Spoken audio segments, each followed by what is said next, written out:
Hello, everyone. Welcome back to another week of Just Jossin. We have a Buffy week up for you. I'm one half of your host, Sabrina Hannon.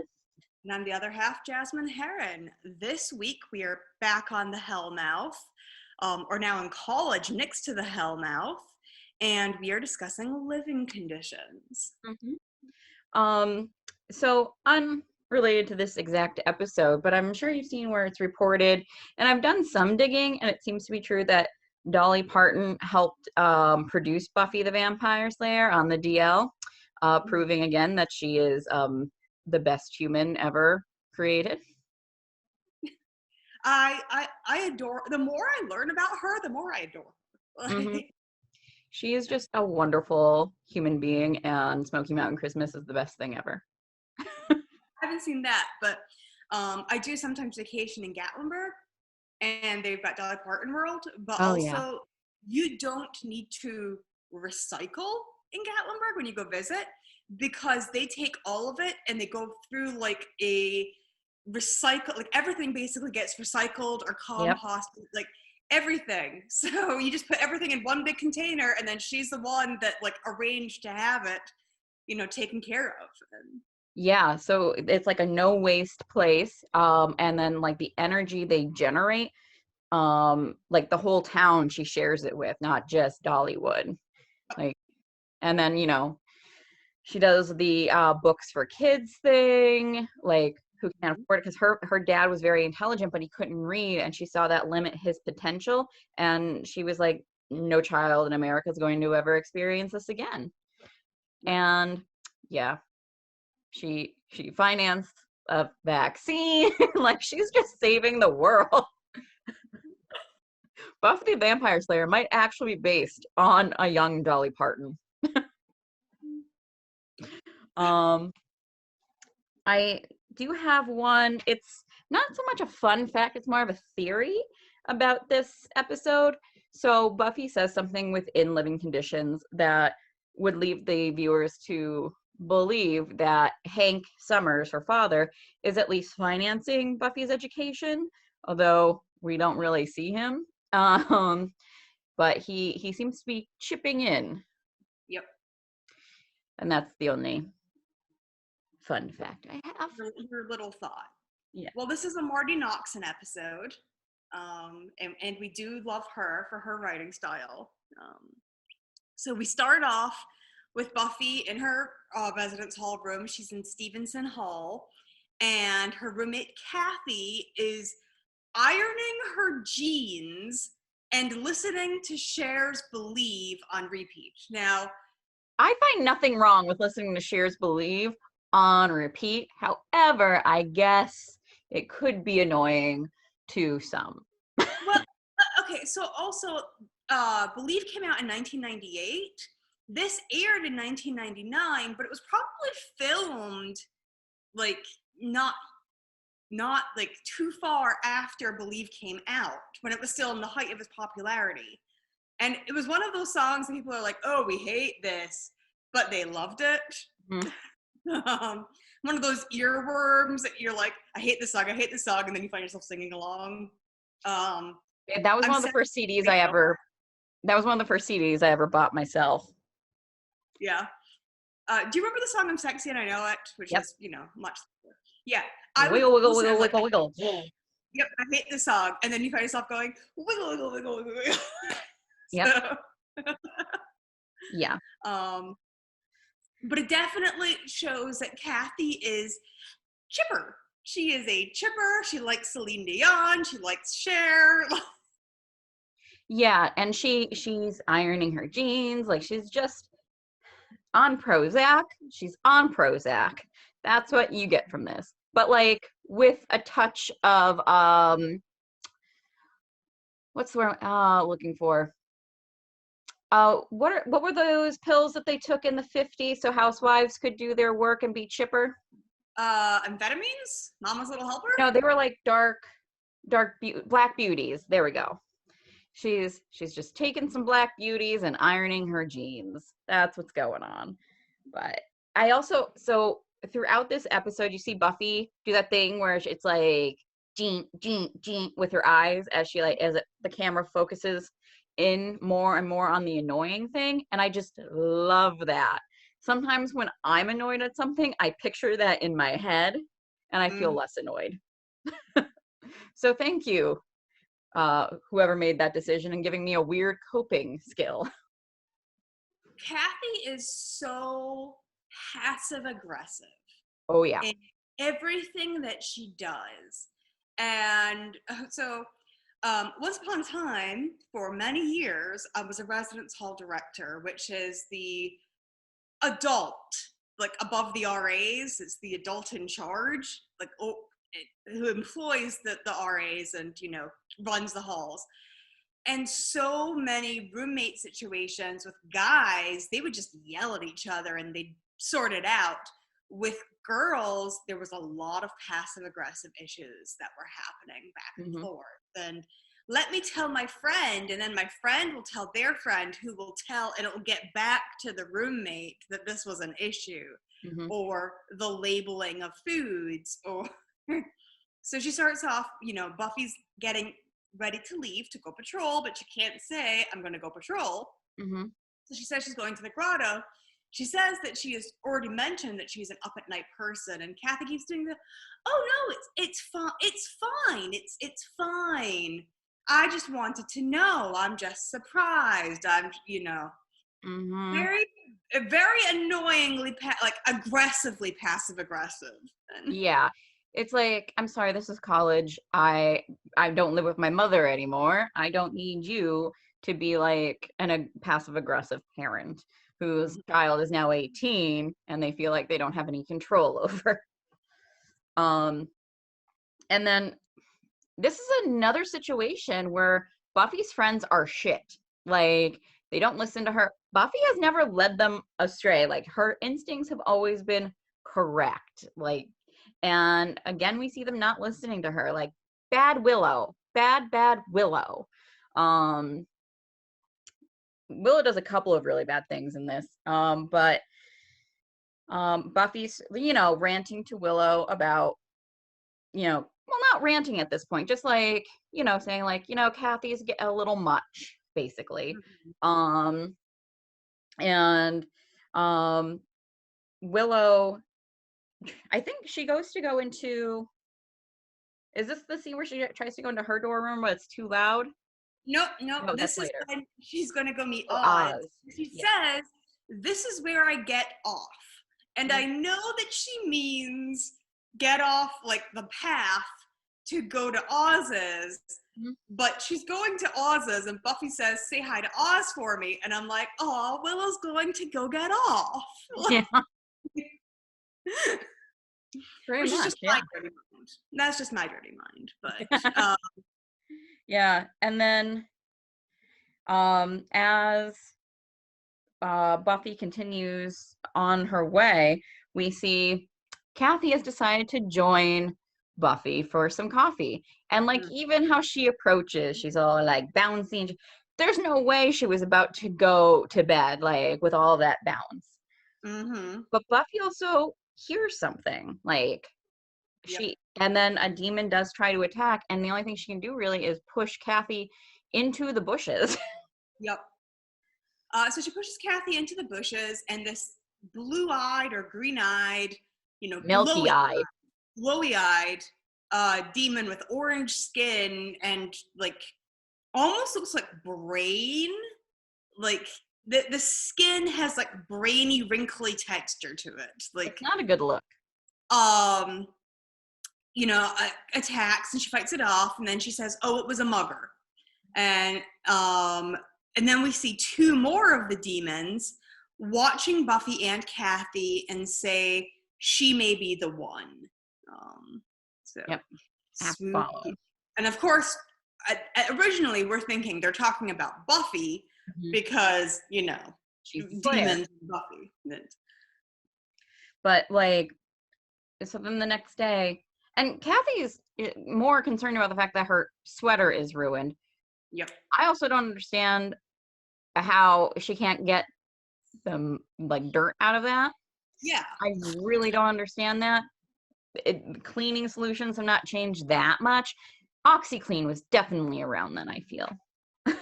I think actually Oxyclean was fairly new because I remember all the like commercials for So, Oxyclean being a new thing back then. yeah. I when I first went to college, um, there was another girl, woman, like another freshman, who was in my peer group, and she said, and I thought it was so smart, so worldly smart. She said before coming to college, she went through all of her clothes, and if it did not say machine wash, tumble dry, low, it went in a box and did not come with her to college. There was Yeah. nothing that was hand wash or flat dry or line dry. And I just remember thinking, this woman is so smart. Hmm. Wow. Yeah, because even if it doesn't say that on the tag, you're going to ruin your clothes doing that. Yeah, but um so yeah, I thought like that was great. And I was like, Kathy having like her jeans that she needs to iron and like her hand wash sweaters, that is not smart college living. No, no, it's not. And so the next day, Buffy goes to Giles's, and Giles, he isn't there initially when she gets there. He's Mhm. jogging, like doing a Yes. morning jog. And Buffy remarks on how nice his like little terrace is that I think is like community property basically for anyone who lives in that complex. But it is quite nice. Yeah. Um, and he's like, "Oh yes, I know. Sometimes I take my. Why are you taking an interest in my life?" like type thing. And so Buffy explains what happened the night before. And I love Giles' response of, "You took your roommate patrolling with you?" Which, I mean, Giles, if anyone who's ever gone for like a run or something like that or has exercised, right afterwards, your brain's not firing the best, especially like depending on how hard he was running. If he has like his heart bumping in his ear, like he's probably like, must pay attention to Buffy. I am not a runner. I've never been a runner. So if someone were trying to have a conversation with me post running, I would just be too busy dealing with the fact that I was dying. Yeah, like that's nice. But But so yeah, we're flashing between Buffy talking about, her roommate issues, and then we go to the room where Kathy is hand washing and scrubbing the mud in her sweater and goes over, unlocks Buffy's closet, starts going through her things, finds Buffy's, or looks down, sees a bag with a crossbow poking out of it, is like, weird. Starts opening up the crossbow stuff, is like crosses and stakes and like, and then mhm. she just kind of like shrugs it off, like, okay, that's weird, whatever. Um, so wow, not okay. Like, Mm. and then what would happen if you found like Buffy's vibrator?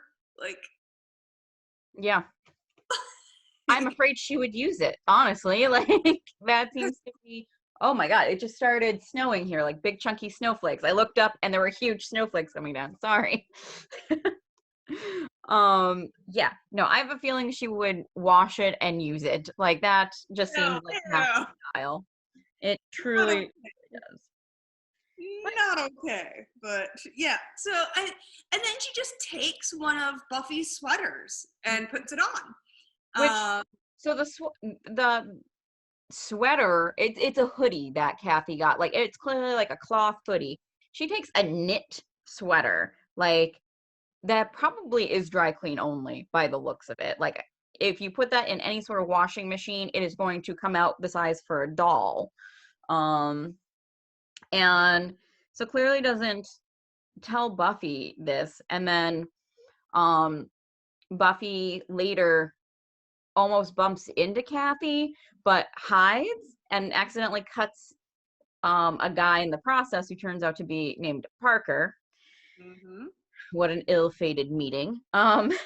And like they start talking, and he's being very nice about the whole thing. Like, who are you hiding from? A loan shark or an ex? Mm-hmm. Um, There's this very sweet kind of meet cute interaction, mhm. where he's like, obviously you're a freshman, let's have a conversation. He gives his name, says what hall he's from. She says her name, what hall she's from.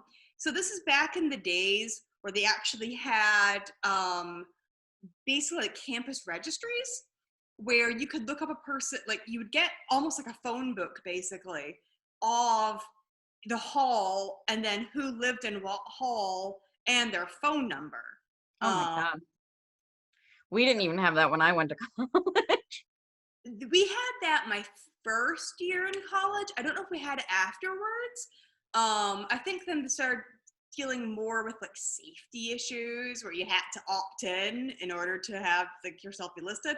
This was also my first year of college was when Facebook was a Oh. thing. And it was basically only I think the Ivy Leagues at that point. Like mine was one of the first universities that had Facebook extended after Harvard. So yeah, it was I guess a lot more easy to find someone. But I remember my first year, we got this little phone book and it was free to call someone on campus. Mhm. And then you would get charged if you called like off campus, if you made an off campus phone call. Which is why Kathy has initiated the system apparently where you log your calls so they can see who's getting billed Mhm. for Which, dividing up. which I mean, let's be honest, neither Kathy nor Buffy are going to be paying that bill anyway. Um, We don't know. Kathy apparently is putting herself through college because she left without her parents' knowledge. yeah, she must have stolen a lot of money in doing so because she What wouldn't have had it. conjuring? She might have conjured some money. Yeah, she did Uh, not come by it by working. well, But she's 900 years old. You don't know. yeah, Or, she's more than 900. She was 3,000. yeah, To be something, that she was 900. yeah, something ridiculous. So I have a question for you. You were talking about there was a game that the Ivy Leagues were playing. I remember. It was it Go got down cross to, campus. huh? Go cross campus. It was basically Risk, but Yes, yes, because one of the Ivy Leagues got kicked out because they were cheating. don't remember which one was I want kicked to out. say it was Harvard, but don't quote me on that. I don't think it was Harvard. Cornell had an alliance with Dartmouth. I do Hmm. remember that we had an alliance with Dartmouth, but this is going back 10 years, so I'm having trouble remembering. But Yeah, it just like when you said about them having Facebook first, I was like, I remember you talking about this game and having to like set an alarm to get up to log on to play this game so you could move like your troops or whatever. yep, and we would have team captains and stuff like that organizing where we moved our troops to Hmm. protect our campus. Yep. You know what? I think I remember you saying it was whoever created the game because they were going in and like changing what time they could move. Maybe, But maybe. anyway, back to Buffy. Back to Buffy. Yeah, I would have murdered Kathy. Like straight up would have murdered her because she's done that. She's written her name on everything, like including each individual egg. Insanity. And I don't know, like because I had roommates in college. We lived in an off-campus apartment. So we had like a full fridge. And unless it was like if there was something special, like if there was going to be like if it was a birthday cake or something, like nothing had somebody's name on it. Mhm. And like certain things you just shared, like milk or eggs, like or you would rotate who got them Yeah. because they're so commonly used. It's stupid to have multiple things of milk in there. Also, a lot of people don't go through a full thing of milk on their own. So, And like how much I mean, she was like, oh, some of my milk's missing. And Buffy said, yeah, I used it for my coffee. yeah. So what, an ounce of milk? Hmm. Yeah, she had a like that's psychotic behavior. Like, oh. And I think because Buffy in the beginning at least tries to talk to Kathy about some of these things. Uh-huh. She does have to lie to her about some things like the patrolling but also it's healthy in any sort of relationship to have some things that you just keep to yourself. Like, that's healthy and it's allowable. Like, Mhm. she doesn't have to tell her where she is at all times just because they share a room. So one of the things that we used to do with our incoming freshmen who were having new roommates was we used to have them sit down and talk about guidelines. How are we going to deal with this conflict? How are we going to deal with that conflict? Do we share food? Do we not share food? Is there anything that's off limits? But then we would also have them say if there would be specific times that they would be away from the room so that if the roommate needed some alone time in the room, they knew when their roommate would be away. Mm-hmm. Like if I really needed an afternoon delight, I knew that my roommate had class from Yeah. 3 to 6. Barring illness and class cancellation. Yeah, yeah. But But like I think that's important to mm-hmm. say, when is there an opportunity for you to have the room to yourself, and when is there an opportunity for me to have the room to myself, because you are sharing space with a stranger basically. And everybody deserves some privacy at times. Mm-hmm. Yeah, 100%. I also think, like, so what I get from the interaction in the cafeteria so Xander's in the cafeteria, Buffy Mm-hmm. goes over, and they're all talking, like, because it's Xander, Willow, Oz, and herself. They're all talking. Kathy just comes up and barges right in. Like, Mm-hmm. get your own friends. Like, you are clearly butting heads with Buffy. You are just, like, I feel like she is doing this stuff to annoy her now.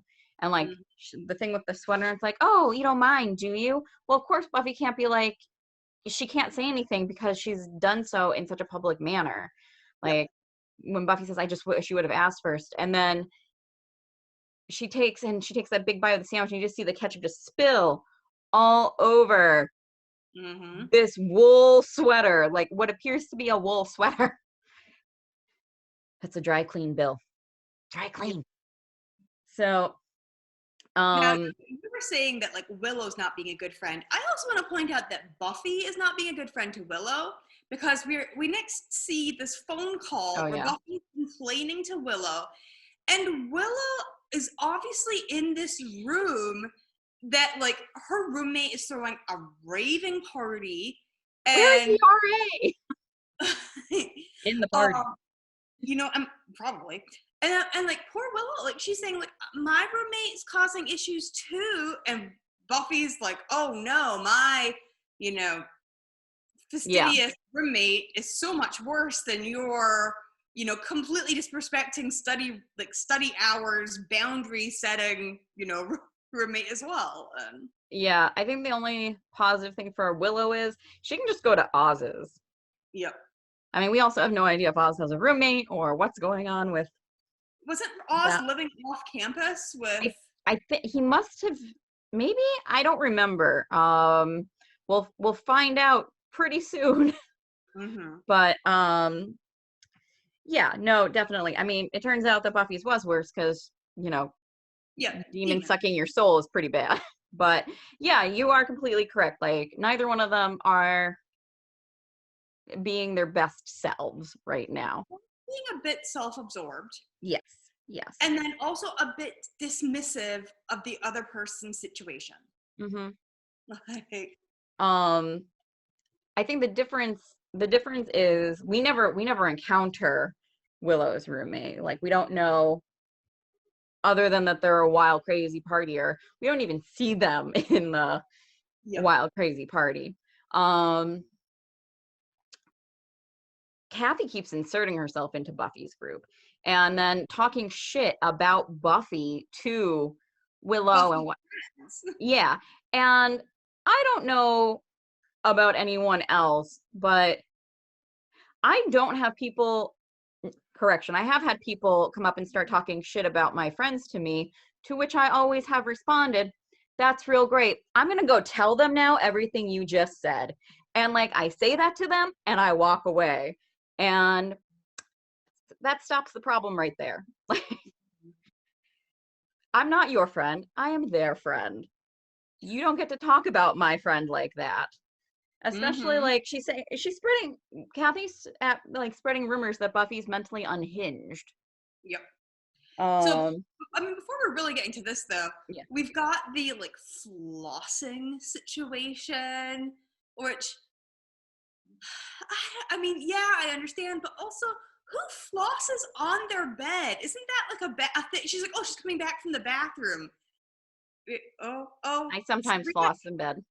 you're raising your. Okay, usually But that's something I do in the bathroom before brushing my teeth. Like, no, I floss my teeth throughout the day.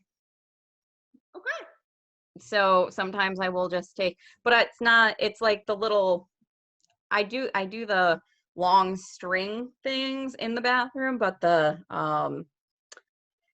I guess I do like, they're not brush ups, what are they? They're the little things that are like, they have just a little bit of floss, and I use them for like my front teeth unless I get something like stuck somewhere, like a piece of popcorn or something.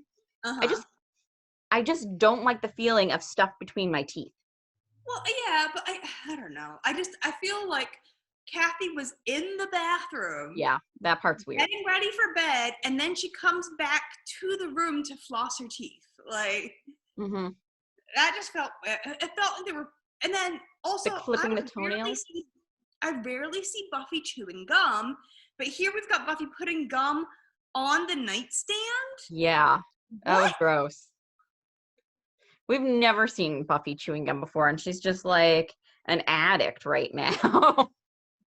Well, also Willow was too.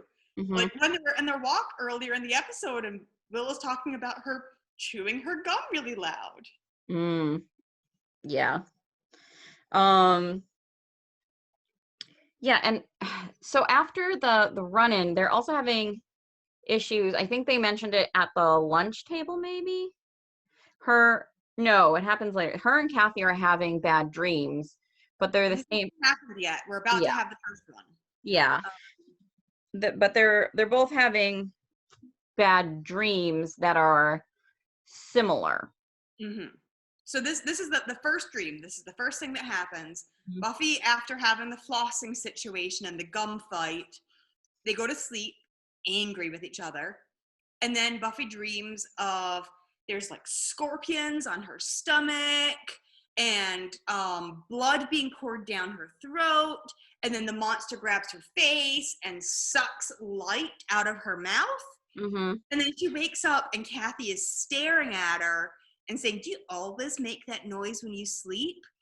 And so then we immediately flash to Buffy describing the dream to Willow and Oz and Giles. And she says the worst part is Kathy. And Oz is like, the blood? The blood was not the worst part.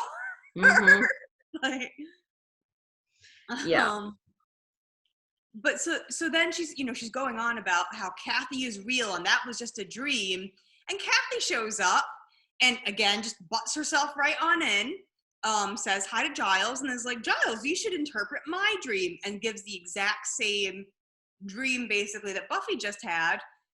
And that's when they notice that something is off with Buffy, because Buffy isn't like, oh no, we're both having the same dream, maybe something has happened. She's like, she's stealing my dream. Mhm. And Giles has basically written off Buffy's behavior as, she's been an only child. Mm-hmm. And he says this to Buffy earlier, that like it's probably that she needs to learn how to share, basically. Yep. Um, and Buffy's like, well, at that point she's like, yeah, maybe a little bit, but this is extra difficult. Mm-hmm. Um, so then like the demons are, we got to a little bit later, the demons have like this ritualistic circle thing going, and they're basically like, she's the one, we are certain. Mm-hmm. And so again, we're still thinking that this is about Buffy being the Slayer, Yep. and obviously the soul sucking thing was them trying to figure out which one was the Slayer. Because the demons, like we get flashes of the demons in the dream and it's the same. Yep.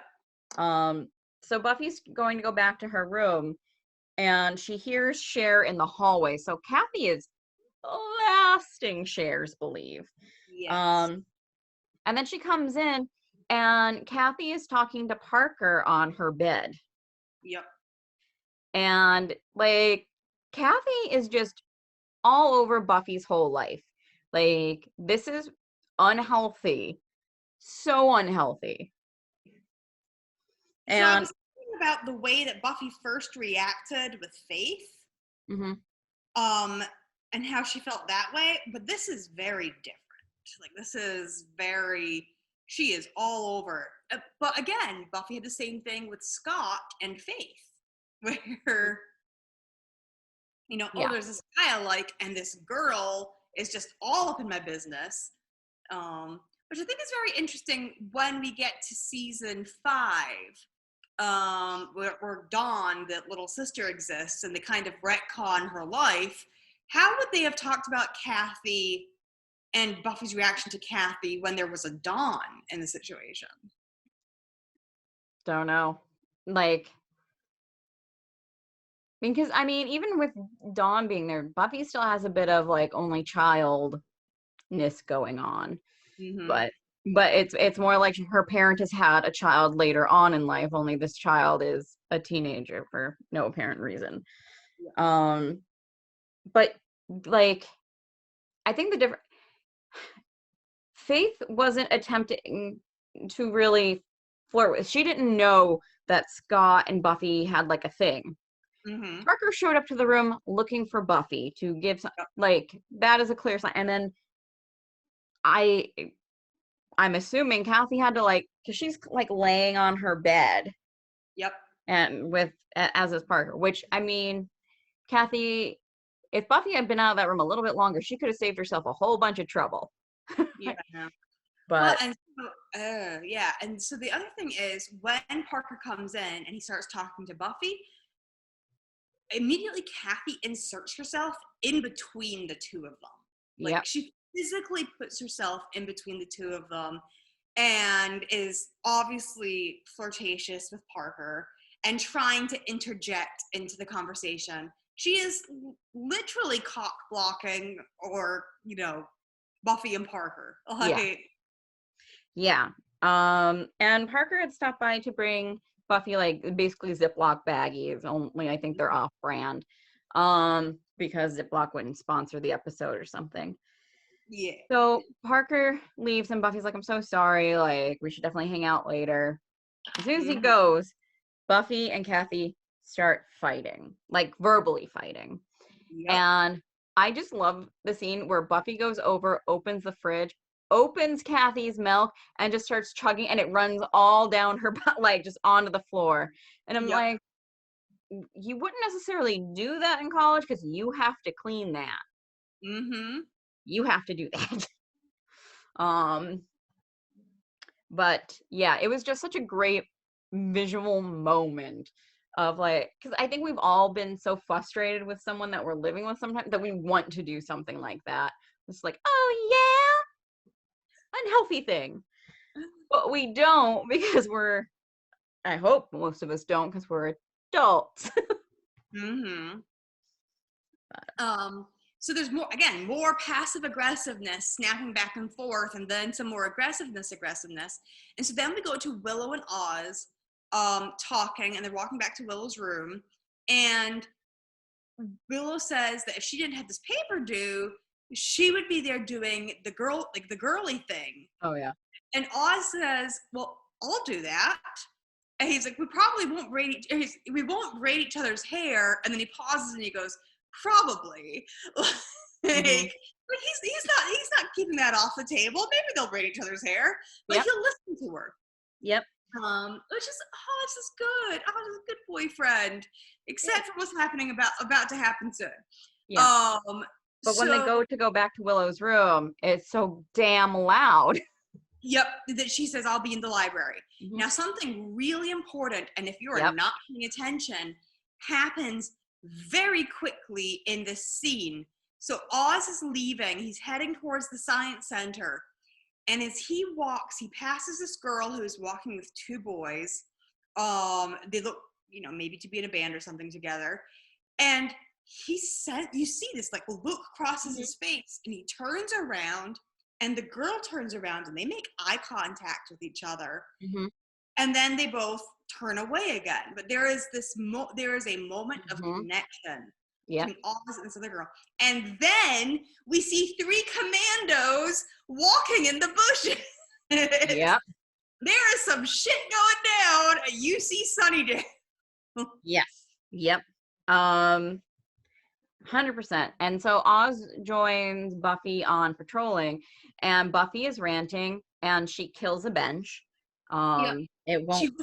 She wishes mimes upon Kathy. Mm-hmm.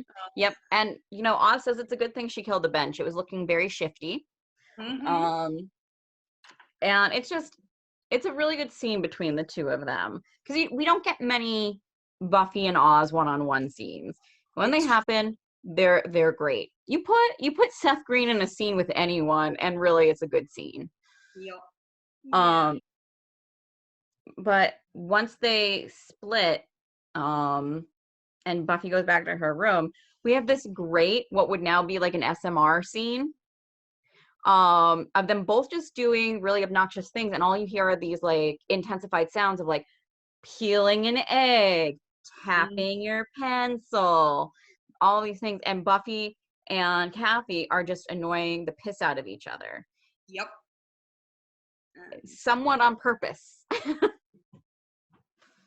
And yep. like it's just these intensified sounds, and then the looks again of the like the Don't mind me. I'm coloring as I'm talking to you. I'm taking notes and then I'm doodling. Oh. But Buffy and we can assume Kathy have that dream again. And then the next day, Buffy catches Kathy talking shit about her to Willow. Yep. And saying that Buffy's on Hinge and da da da. And Willow's not really like setting a boundary there at all. She's just letting this person talk shit about her friend. Which is not some, as I've already said, like that is a big no-no in the friendship book to me. And then Kathy storms off, and Buffy says she understands what's going on now. Kathy is evil. And Willow's like, what? And she's like, Kathy is evil, and you have to kill her. Yep. And she has her toenails, and the toenails have continued to grow. Now, my question is, why did she measure them to begin with? She must have thought she might be evil, or she was hoping she was evil so she could kill her. But like, why start with collecting toenails and measuring them? Like, it's probably the easiest way to figure out if someone is a demon on the DL. Is to measure toenails? Well, yeah, if something off their body continues to grow and you don't want them to know that you're trying to figure out if they're a demon. I mean, what else would she do? Try to rip off her face? Well, I am sure there is some spell that Willow could do or Giles could do as a. Do you remember the witch testing spell that they did in season 1?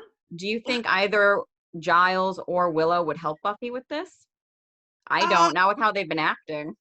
Also, Buffy's not in her right mind right now because her soul's being sucked out. Yes, her soul is being sucked from her body, so she is acting a little more deranged. Yes. And so, yeah, and I don't know.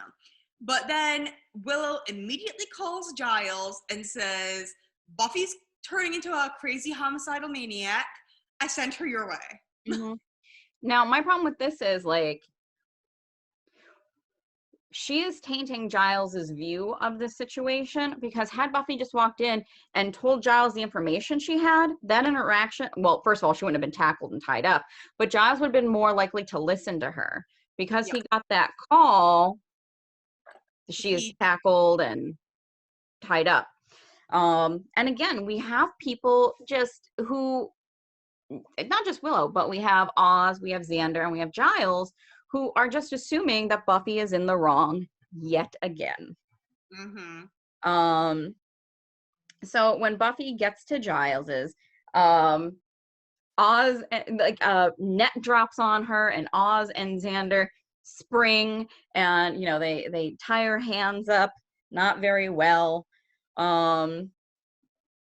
And Willow goes to like talk to Kathy basically to be Mm-hmm. like, oh, you might not want to be here when Buffy gets back. And Kathy's just continuing to talk shit about Buffy. Yep. And then they get a call for Willow on Kathy and Buffy's line. And Kathy doesn't question it. She just hands the phone over like, oh, here you go. Yep. And there's no, oh, we should log this. Mm-hmm. Like, she's just like, oh yeah, here you go. And you often see the way that Kathy acts towards Buffy is completely different from the way she acts towards everyone else. Yep. Just like any other abuser. These are all very abusive things that Kathy is doing. Mm-hmm. But so Giles goes to go to the magic shop. Buffy does tell them about the toenails.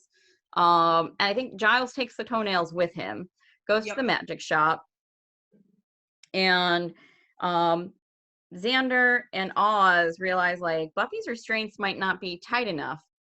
Mm-hmm. And Because it's she's just, a slayer. yeah, she's a slayer. And they're both just looking at her and it's like, I guess we have to go check. Better stay away from her legs. They don't have to worry about her legs. They have to worry about her arms. Yep, because it was not tight enough and her hands have been out of those restraints. And she just Mm-hmm. like comically grabs them by the head and like clunks them together. Yep. Which, man, that would hurt. And yeah, so she goes off, but meanwhile, Giles is doing research. He is actually trying to figure out what has happened to Buffy. Yeah. And so Buffy goes back to Kathy and says, we need to talk. And Buffy kicks the throw rug, and Kathy responds by punching Buffy in the face. Yep. Like, Buffy is not the first one to attack here. It is Yeah. definitely, Kathy is the aggressor. And I think that's an important thing that an important decision that the director made or the writer made. That Buffy, even though Buffy believes that Kathy is evil, is not the first one to throw a punch. Mm-hmm. She's going to try to talk it out. So, and then Kathy leaps to like grab her, and she rips off Kathy's face. And then she's like, I knew it! Like, I knew you were a demon. And then once she realizes she's a demon, they're able to go a bit more, into the attack part. Yeah, and I'm sure like you as someone who actually lived in a dorm and was also an RA, the fight that they have where like breaking doors and stuff, I'm sure in your head you're just like adding a total up of how much this would all cost Hank Summers. Well, I mean, it wasn't just that, though. So something I noticed was that in Willow's hall, the music was muted until she opens her door, and then it's blasting. Meanwhile, we go to Buffy's hall, and you can hear them fighting with each other, and someone like pokes her head out and goes, "We're trying to study." Like, Mm-hmm. but and you can hear Cher down the hallway as well. like obviously they need better soundproofing in Stevenson Hall. Yes, they do. Or maybe less soundproofing in, because I feel like you should be able to tell if your neighbor's being attacked, so you can call for help. Mm-hmm. So I really wonder how Willow filled out her questionnaire that she wound up with that roommate. If she was just like, I'm easygoing. Yeah. So they're doing this fight, which is pretty evenly matched, all considered. And basically Kathy says that she's been sucking Buffy's soul so that because she's escaped from her dimension because she wanted to go to college, and when the other demons come to take her back, they're going to grab Buffy because they're just going to see the one without a soul. Yep. And that's why she's been sucking her soul out.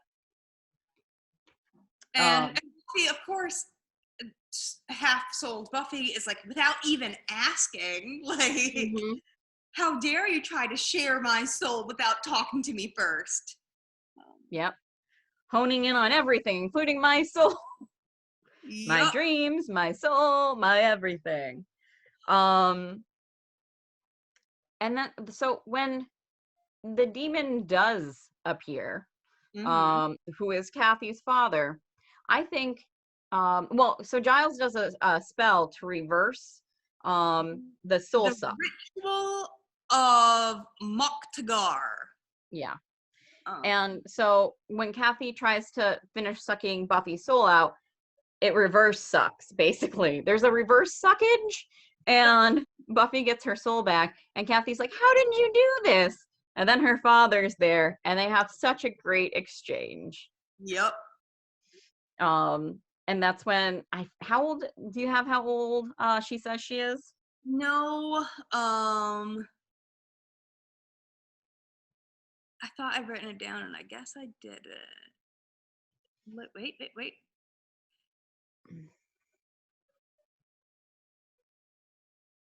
I'll have to try and find like a meme that has it in it and throw it up on our Instagram.